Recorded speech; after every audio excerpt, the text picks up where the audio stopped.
Welcome to Chillin' 101. We hope this video helps. You start by verifying the problem. Open Settings Battery and note abnormal drain or capacity readings. Once you confirm low battery behavior, update the system and all apps so background bugs aren't causing drain. Next, run Samsung Members Diagnostics to get a hardware health snapshot. This tells you whether the cell or firmware is the issue.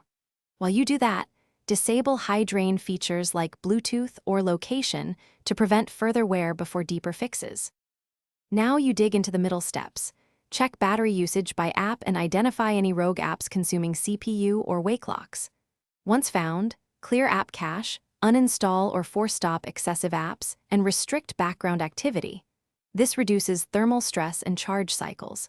Then perform a simple calibration.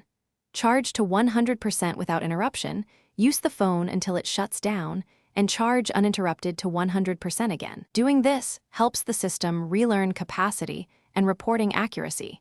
To finish, switch to the original Samsung charger, and if battery health is poor, avoid repeated fast charging which increases wear.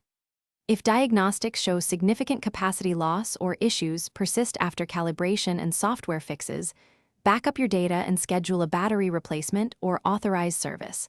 A worn cell is often the real cause. If something goes wrong, try a factory reset after backup. If that still fails, use Samsung service for safe replacement. Thanks for watching. Consider subscribing if we helped you.